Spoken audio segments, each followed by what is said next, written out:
দেশনেত্রী বেগম খালেদা জিয়া গত 8ই জানুয়ারি থেকে লন্ডনে চিকিৎসাধীন আছেন, সেটা আপনারা দীর্ঘদিন যাবৎ জানেন।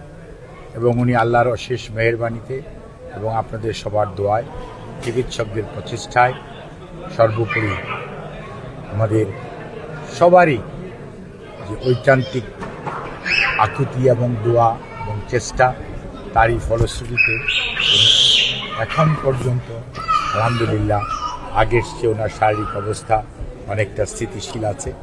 এখন এই অবস্থায় হয়তো উনি চিকিৎসকরা নিয়মিতভাবেই, এখানকার চিকিৎসকরা ওনাকে বাসায় হোম ভিজিটের মাধ্যমে ওনাকে নিয়মিতভাবে ওনার শারীরিক পরীক্ষা নিরীক্ষা এবং চিকিৎসার ব্যবস্থা করছেন এবং প্রতি সপ্তাহেই ওনারা নিবিড়ভাবে ওনাকে পর্যবেক্ষণও করছেন এবং বিভিন্নভাবে ওষুধপত্র দিয়ে ওনার চিকিৎসা যাতে উনি আরও সুস্থতা বোধ করেন সেই জন্য ওরা আমাদের প্রচেষ্টা চালিয়ে যাচ্ছেন।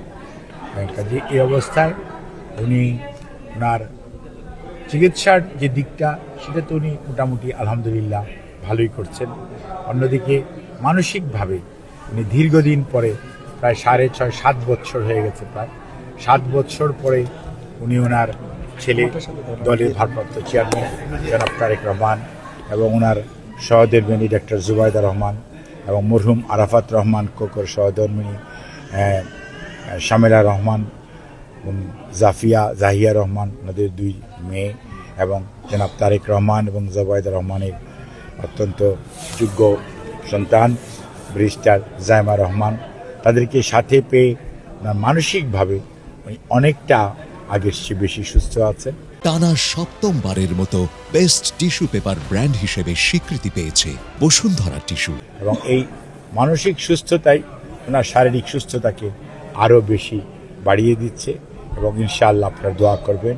সর্বোপরি বিএনপির আমাদের ইউকের যে প্রেসিডেন্ট এবং মালিক জেনারেল সেক্রেটারি জনাব এম কয়সর আহমেদ সহ এখানে বিএনপির অনেক নেতাকর্মীরা এবং জিয়া পরিষদ শুধু নয়, সকল অঙ্গ সহযোগী সংগঠনসমূহের নেতাকর্মীরা, সর্বোপরি দেশের মানুষ এবং বিদেশের মানুষও ওনার জন্য যে দোয়া করছেন, তার বদৌলতে উনি ওনার জ্যেষ্ঠ পুত্র অর্থাৎ জনাব তারেক রহমান সাহেবের বাসায় চিকিৎসাধীন থাকা অবস্থায় আগের চেয়ে উনি অনেকটা ভালো আছেন, এটি বলা যায়। খুব সুস্থ উনি হয়ে উঠেছেন একথা আমি বলবো না, বাট উনি যে কোনো সময়ের তুলনায় আল্লাহর অশেষ মেহেরবানি অনেকটা সুস্থ আছেন। আপনারা ওনার সুস্থতার জন্য দোয়া করবেন এবং উনি যখনই এখানকার চিকিৎসকরা ওনাকে অনুমতি দিবে যাওয়ার জন্য, তখনই উনি বিদেশ থেকে থাকার মানুষ উনি নয়। কারণ আগেও দেখেছেন সরকার বিদেশে পাঠাতে চেয়েছে, জোর করে উনি আসেন নাই।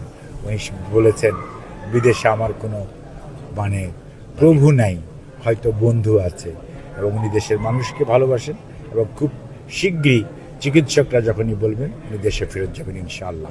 আপনারা ওনার জন্য দোয়া করবেন। ধন্যবাদ।